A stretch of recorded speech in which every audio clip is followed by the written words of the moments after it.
बिस्मिल्लाहिर्रहमानिर्रहीम। अज़ीज़ तलबा व तालिबात, आपका उस्ताद तारिक तबस्सुम आपके सामने हाज़िर है और हम तबस्सुम उर्दू चैनल में आज रमूज़ औक़ाफ़ पढ़ेंगे, जो कि सेकंड ईयर का ग्रामर का एक 12वीं जमात का टॉपिक है। लेकिन इससे पहले मैं ये कहूँगा कि आप अभी तक अगर इस चैनल को सब्सक्राइब नहीं कर सके तो आज इसको सब्सक्राइब कीजिए, बेल आइकन प्रेस करें, इसकी वीडियोस लाइक किया करें और शेयर किया करें ताकि ज़्यादा से ज़्यादा स्टूडेंट्स इससे फ़ायदा उठा सकें। तो आइए शुरू करते हैं आज का टॉपिक, रमूज़ औक़ाफ़।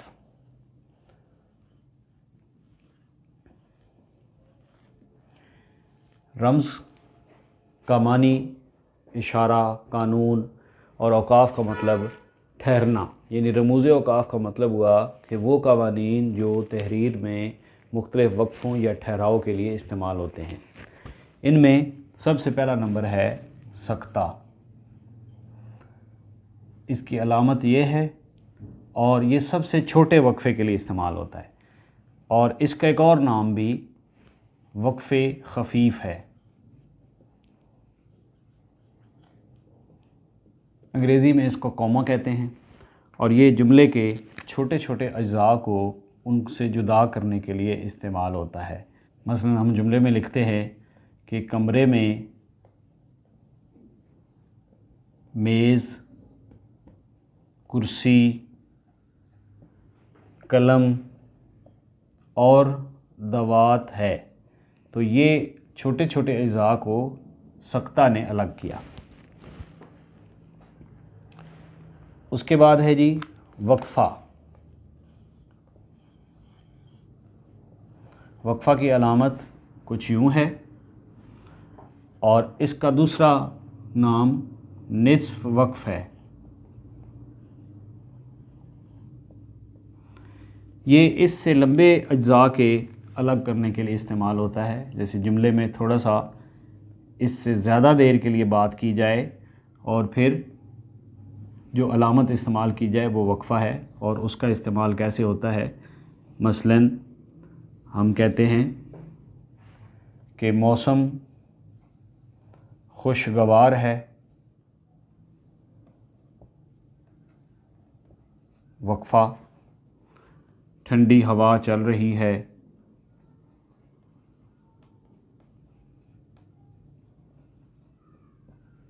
वक्फ़ा। बारिश हो रही है,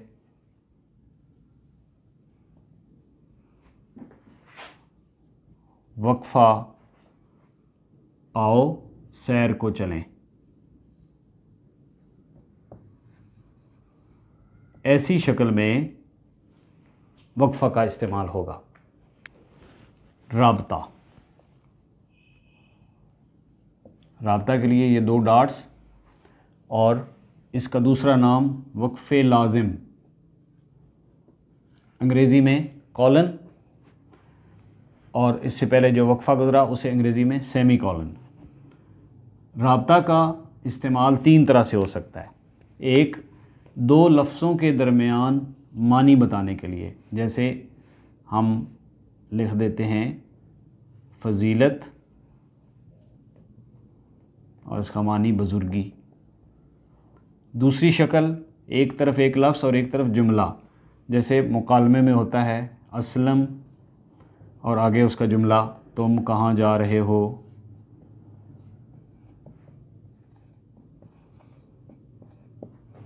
और तीसरी किस्म, एक तरफ भी जुमला, दरमियान में राब्ता और दूसरी तरफ भी जुमला, मसलन हज़ूर सल्लल्लाहु अलैहि वसल्लम ने फरमाया, राब्ता और आगे नमाज जन्नत की कुंजी है।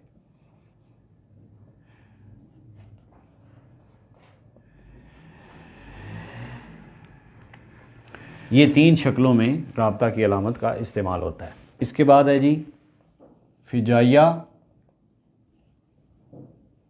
निदाइया, इस्तेजाबिया।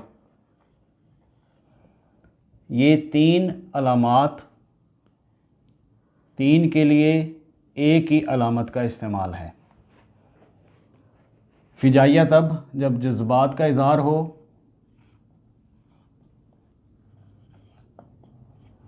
निदाइया जब किसी को मुखातिब करना हो,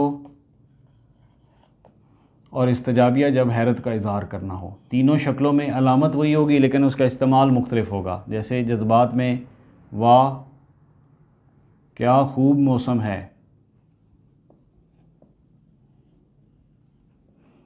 मुखातिब अरे भाई, और अलामत जो हैरत का इजहार जैसे नाक की कील कहाँ हुई।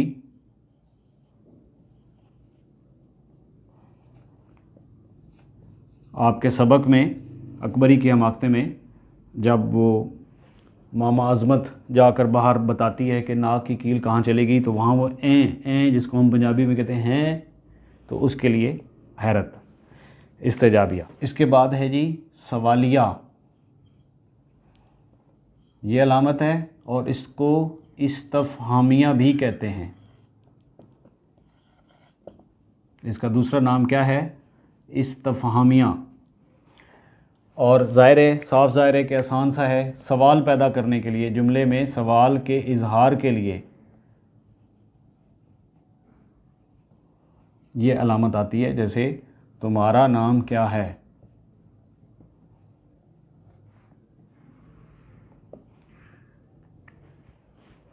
अगली अलामत है जी कौसैन। ये कौसैन है और इसका इस्तेमाल जुमला मोतरज़ा लिखने के लिए,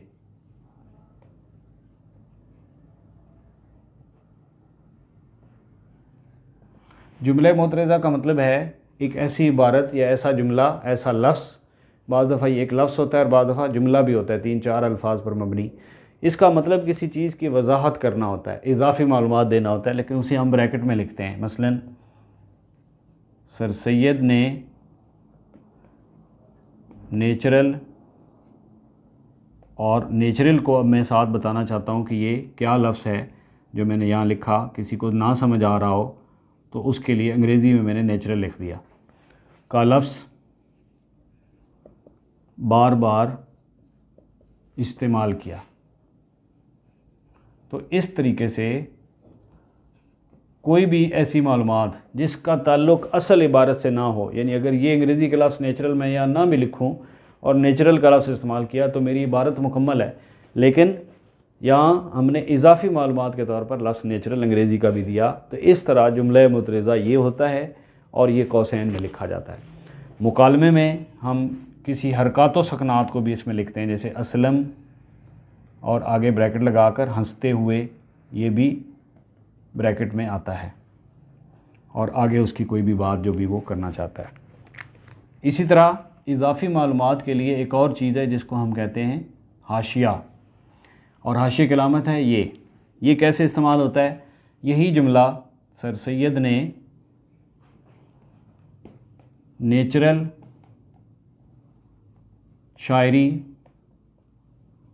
पर ज़ोर दिया, इस तरह पूरा जुमला मैं लिख देता हूँ। लेकिन अब मैं चाहता हूँ कि इस नेचुरल को मैं वाज़े भी कर दूँ कि इसका मतलब क्या है या ये क्या लफ्ज़ है। तो अब इसके ऊपर मैं हाशिया की अलामत डालूँगा, उस पर नंबर 1 डालूँगा और अपने सफ़े के आखिर में जाकर वही अलामत लिखकर 1 लिखकर यहाँ पर मैं अंग्रेज़ी ज़ुबान का लफ्ज़ नेचुरल लिख दूँगा। ये तरीक़ाकार अक्सर हमारी किताबों के अंदर उनके सफ़ात पर होता है और हमारे लिए ये मुफीद होता है, मालूमात अफ़ज़ा होता है। इसके बाद अलामत शेर मैं समझा दूँ और मिसरा। इससे पहले हमने जो अलामत हाशिया लगाई थी ये भी इसके साथ दोबारा लिखूँगा ताकि आपको एक चीज़ वाज़े कर सकूँ। हाशिया की अलामत यूँ है, यानी इसमें आप देख रहे हैं ये हे को हमने सिरा छोड़ दिया, जबकि शेर की अलामत ये है, यानी शीन और शीन के बाद आइन का आगे सिरा बनाया गया। ये अमूमन हमारी किताबों में शेर की अलामत ऐसे लिखी होती है, ये गलत है। ये सही तरीका है शेर की अलामत का और ये सही तरीका है अलामत हाशिया का। जब पूरा शेर लिखना होगा तो शेर की अलामत डाली और उसके 2 मिसरे लिख दिए। जब एक मिसरा लिखना होगा तो ये अलामत मिसरा है और इसके साथ सिर्फ फिर एक ही लाइन शेर की दे दी, दोनों लाइंस फिर नहीं देनी होती। अगली हमारी अलामत है जी ख़त या लकीर। ख़ातिया लकीर की अलामत क्या है जी, एक लाइन लगानी है और इसके मुख्तलिफ़ तरीके हैं। एक तो ये जुमला मोतरेज़ा के तौर पर भी उसके आसपास भी लगाई जाती है, यानी कौसैन का काम, जैसे वही लफ्ज़ नेचुरल लिखने के लिए दोनों अतराफ़ में ख़त लगा दिया और इधर आपने नेचुरल लिख दिया, जैसे पहले हमने समझाया है। दूसरा ख़ातिया लकीर का तरीका किसी लफ्ज़ को नुमायाँ करने के लिए भी इस्तेमाल होता है।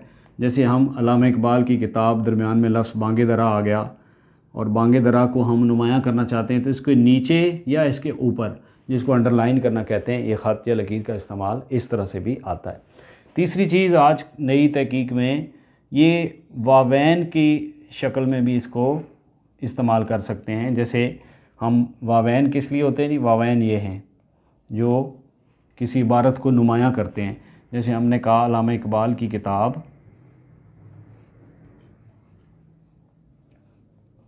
और आगे हम किताब को इन्वर्टेड कॉमास में लिखेंगे बांगे दरा, और आगे इसकी कोई बात।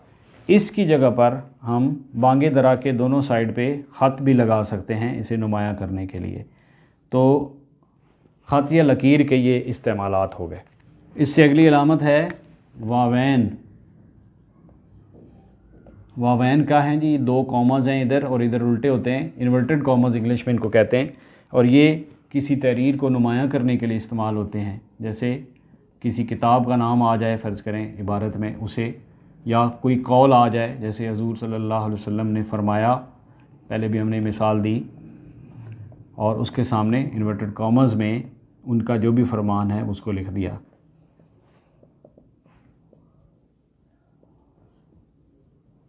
इन्वर्टेड कॉमास में। इसके बाद एक है जी अलामत साहव।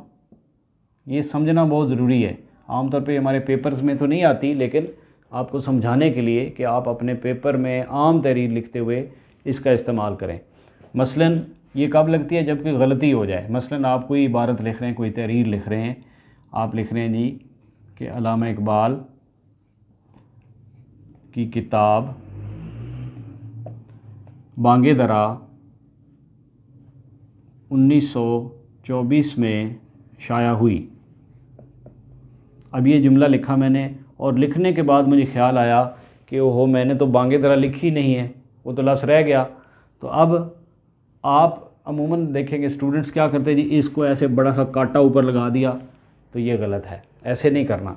आपने जिस जगह पर ये लफ्ज़ छूट गया आपसे, किताब के बाद लिखना था और 1924 से पहले, तो इन दो लफ्ज़ों पर ऐसे आप 8 का निशान बनाएं और इसके ऊपर आप ज़रा छोटे से फ़ॉन्ट में इसको बांगे दरा लिख दें।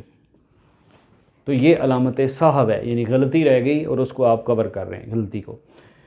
और इसी तरीके से कहीं अगर कोई लफ्ज़ गलत लिखा जाए, इमला गलत हो गई कोई तहरीर, तो पेपर में उसे बड़ा सा कांटा ना मारें, बल्कि क्या करें, मसलन आपसे कोई लफ्ज़ गलत लिखा गया, मैं मिसाल देता हूँ कि अल्लामा इकबाल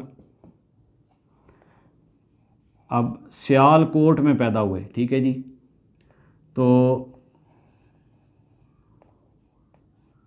सियालकोट में पैदा हुए, ये मैंने लिखना था सियालकोट, और मैंने क्या लिख दिया, गोट। तो अब इसे क्या करेंगे, छोटा सा क्रॉस लगाएं इसके ऊपर और इसके साथ आगे सही करके सियालकोट लिख दें यहाँ पर। ये सही तरीका है, बजाय इसके कि आप इसके ऊपर इतना बड़ा बड़ा कांटा लगाएं और वो दूर से नज़र आए कि जी आपने इतनी बड़ी गलती की हुई है। तो अपने पेपर की गलतियाँ छुपानी है, वो दिखानी नहीं है, वो शो नहीं करनी, बल्कि उसमें अगर कोई मिस्टेक हो जाए तो उसे कवर करें, हल्का सा क्रॉस लगा के उसको ठीक लिख लें, ताकि हो सकता है किसी की तवज्जो ना गई हो। लेकिन जब आप उसे बड़ा सा निशान लगाएंगे तो वो सब देखेंगे और मुमतहन आपके नंबर काटेगा। तो इसके बाद है जी अलामत ख़त्मा। जैसा कि नाम से ज़ाहिर है कि ये आखिरी अलामत है, और ये डैश अंग्रेज़ी में फुल स्टॉप इसको कहते हैं और उर्दू में अलामत ख़त्मा कहते हैं। इसका इस्तेमाल जब कोई जुमला मुकम्मल हो जाए, नमाज दीन का सतून है, इस जुमले में कोई हिस्सा नहीं, कोई इसका हिस्सा बाकी नहीं, कंप्लीट हो गया, तो यहाँ पे हमने ये लगा दिया। इसका दूसरा नाम है वक्फ़े मुतलिक।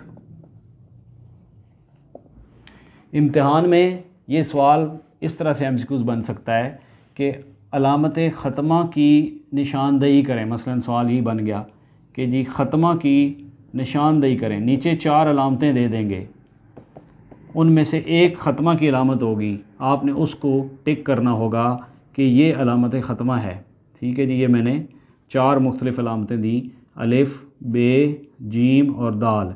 तो आपको पता है ख़त्मा यहाँ पर बे है, तो बे के साथ जो बबल होगा बबल शीट पर उसको आप फिल कर दीजिए, क्योंकि इम्तिहान में बबल आएगा और बबल को फिल करना है। एक तरीका ये हो सकता है सवाल का। दूसरा ये भी तरीका हो सकता है कि ऊपर अलामत दे देंगे, मसलन जी एक अलामत उन्होंने ये दे दी ऊपर और पूछा कि इस अलामत का नाम क्या है, और नीचे 4 ऑप्शन दी हुई हैं। अलिफ़ में मसलन वो दे रहे हैं वावैन, बे कौसैन, जीम इस्तिफ़ामिया और दाल ख़त्मा। ठीक है जी, अब इनमें से आपको पता है कि ये अलामत कौन सी है, ये कौसैन है। तो हमने बे को अगर टिक की ऑप्शन है तो टिक कर दिया, और अगर बबल फिल करनी है तो उसकी बबल फिल कर दी। तो 2 तरीक़ों से ये पेपर्स में सवाल आता है। अब आप अपने गाइड बुक के आखिर पर दिए गए जो इम्तहानात के पेपर होते हैं मुख्तलिफ़ सालाना, उन्हें देखें, उनमें ये बार बार आपको सवाल बना हुआ दिखाई देगा और उससे इसको याद कर लें। 5 साला पेपर ज़रूर पढ़ा करें, उनका बहुत फ़ायदा होता है। उनमें पेपर में जिस तरह से सवाल आए होते हैं अक्सर बाद में भी मुमकिन उस तरह का ही कोई ना कोई सवाल दे देते हैं। तो अज़ीज़ तलबा व तलबात, रमूज़ औक़ाफ़ का ये सवाल आज आपका बेहतरीन हो जाना चाहिए और इसके बाद इसमें गलती नहीं होनी चाहिए। बहुत शुक्रिया। अल्लाह हाफ़िज़।